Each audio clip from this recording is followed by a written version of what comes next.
What's up, guys? Chandler Barber back at it again, and today we've got a haircut tutorial for you. The gentleman in my chair, you can see he's got a pretty good bit of length. He came in and asked to take the sides down a good bit, so we decided on a 2 to 3 fade, and we're going to take a decent amount off top. He still wants to leave a little bit to have to style, but we are definitely going to chop a good bit off. First things first is to saturate the hair thoroughly. You want to be able to part the hair to separate the top from the sides, which you can see I'm doing now, and this is often referred to as a horseshoe section. So you want to find the dominant growth pattern. Usually you can find that from the crown area, and we're going to section that off around, and you can see the side is separated from the top. Then we're going to get into our clipper work. We're starting with a number 3 guard closed, and we're just going to go through and mainly debulk. I'm pushing my comb down through the hair as I pull the clipper up to grab everything going up to the parietal ridge. And so we're just going to go through and knock that down all around the sides of the head and the back. The main thing with clipper work is when you're using a guard is you want to place it against the head going straight up off the parietal ridge. You don't want to dig in to the parietal ridge, because then you're going to cut in too much to the top, and it's going to look uneven and not that nice progression.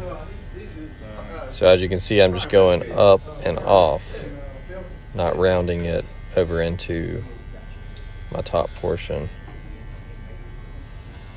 So once we've gone around the head with that 3 closed, then we're going to put the 2 guard on it and have it closed starting at the bottom of the head, and we're going to follow. You can see that weight line right there. We're going to kind of follow that, going up a little bit at the bottom, and then we'll blend that in by opening up that number 2 guard.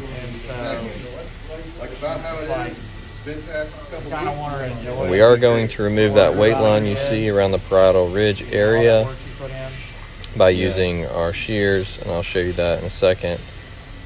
But we're going to be glad that we didn't dig in too much, because with the shears you can fine tune it a lot better, not removing too much hair. So now I'm going halfway, opening it up, and I'm using the JRL clipper, and it is probably one of my favorite clippers. And it's just really nice, and I like the notches on the little bar right there. 2 clicks and you're in the middle, and then you click it 2 more times, and then it's completely open. So what I did is I went up a little bit more midway, and then I opened it completely, and going up close to the parietal ridge area where I debulk, but not fully digging into that, just going right up to it, and you'll see it start to blend.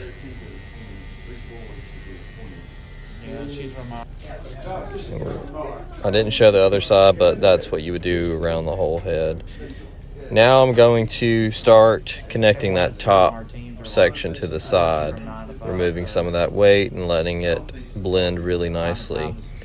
This is going to be a vertical cut.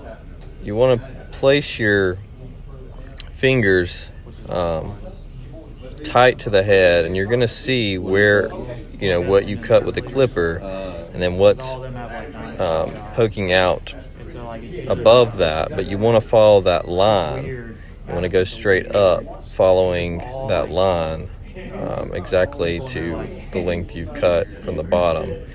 You don't want to round it too much. You'll do some of that detailing when you get into the top portion once we cut that, but you're going to start to see how this blends a lot better. But you just go around the head doing this to really connect that in. Just stepping into a team where everyone's already got lives, it's like how to step in and get to know them more, you know? Yeah.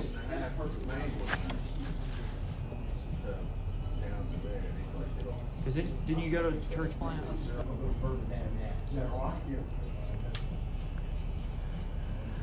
So as you can see, we're coming around the back. You can start to see on that right side how it's starting to blend. There are going to be a couple of little dark pockets, but we're going to use the shear over comb method to really blend that out. It's all in the detail when you're doing this type of cut. And also, like, certain head shapes and hair textures are going to, be a little bit more of an obstacle. Some you can cut just straight with a clipper and do a little blending with the blending shears, and it's great. But with different head shapes and stuff, you have to learn how to work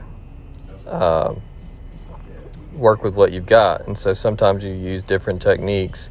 A lot of times, as you become more experienced, you'll know exactly what to do in these certain areas. And so now this is shear over comb. We're just running the comb up from the bottom. And you're going to see, as you run the comb up from the bottom, you're going to see what hangs over from what you had cut below it. And you want to just dust the hair. You don't want to go in, push the comb into too tight to the scalp that your shears dig in too much. You want to be aware and look thoroughly at the hair hanging off, and you want to just conservatively dust that hair going up to that top length. And this is going to help you to really make that blend pop. So as you can see, it's starting to blend in those certain areas. One thing that helps too is when you close your shears, if you want to see where that top length is, you can push your shears through the hair and pull it up, but make sure that the shears are closed when you do so, so that you will not poke your client or even cut your client.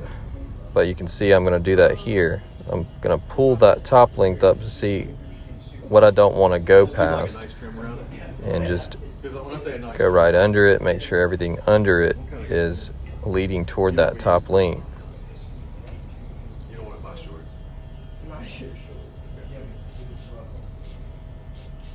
And again, just kind of dusting that hair with your shears. And no need to rush if you're a beginner. Just take your time with this, because if you get a little too confident and you start rushing through, you might end up taking off more than you wanted to. So keep your eyes tuned to the finished product and follow the process.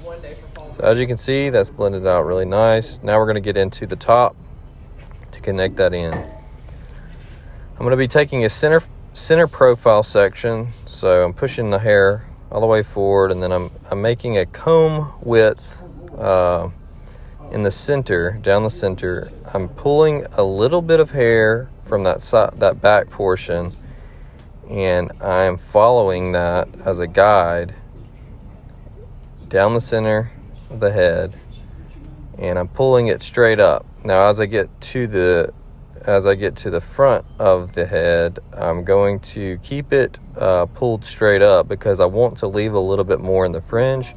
I don't want to round it completely 90 degrees from where it's growing. I want to kind of keep the progression of where it's a little bit shorter in the back, but the fringe has a little bit more because he's going to do a style with his hair.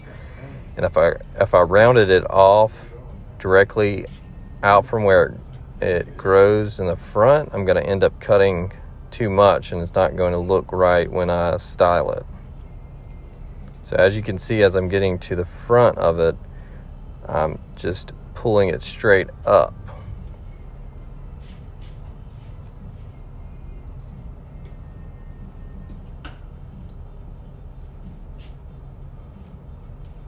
I'm just connecting that. Once I have my center profile, this will be my guide to cut the rest of the top. So starting at the left side, I'm going to connect that portion in to what I'll cut and down the center, pulling it straight up. And I'm not rounding off of that side because he is going to do kind of a side part. We want to leave a little bit of that weight on that side to pull over, so we're just taking that straight up, cutting straight across. Now on the right portion where the hair lays into, where we will round it just slightly so that it falls and lays well. But on this side, we want to just keep it straight up and then just go straight across. You see what you've previously cut down the center profile, and you just connect the hair that's sticking out above that to that center profile. And we're just going to work our way forward using small sections. We want to use about a comb width, just to be more accurate and to not take too much hair, because that will create the little cut lines that we don't like, and it will have some even hairs in certain areas. So once we've done that side, we'll come to this side, pulling all the hair from that side.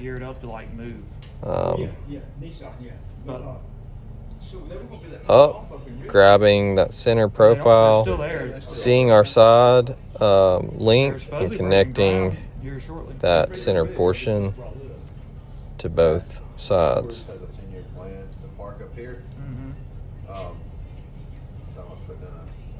Again, taking small sections, but you'll see that center profile cut that you made, and you'll see where your sides, the length of your sides, and you just connect it right there, cutting anything that's coming out above it. We'll work our way forward. And once we've done this, we will comb the hair from the front over in the progression of the style, and anything that is kind of hanging out over it, we will cut like we did previously when we were blending the sides. But we'll pull that fringe portion back, so we'll over direct it, so we're not taking too much off of it. We don't want to dig in too much to where it looks like an undercut. We want to keep a little bit of that, so we're going to over direct it a little bit back, but you can see where it overhangs, so we just want to clean that up. And that's it for the top and the sides, and then we're just going to take our trimmers and outline around the neck and the ears, and we're going to box him off in the back. Some people like that to be a little tapered out. He just wanted it to be clean and boxed off, so that's what we're going to do. And once we have done that, you'll do that around the whole head, but once we have done that, then we're going to style. And we're going to style using the blow dryer first, then we're going to apply a little some matte paste product that I have, and then we will finger comb it through and style it out. We'll be done.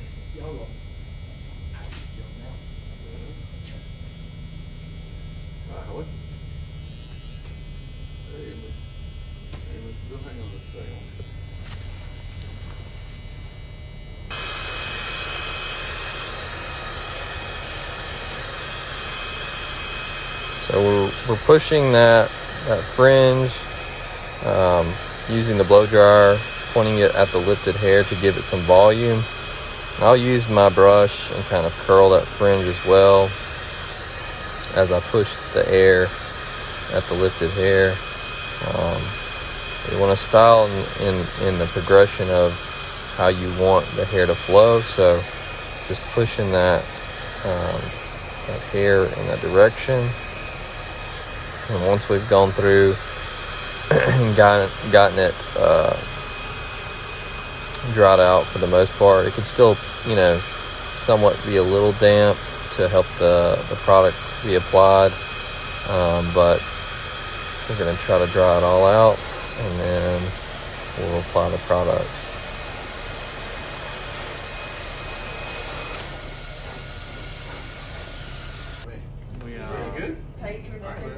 Putting the matte paste usually in work the hair. on most days.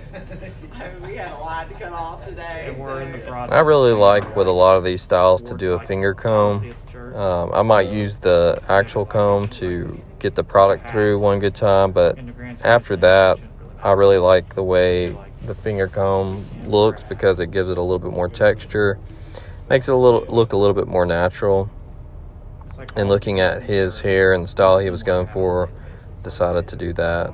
So you can see it's turning out really nice. And that's the finished product. Thank you guys for tuning in. Hope this video was helpful. Be sure to leave a like and subscribe if you're new. And I'll catch you next time.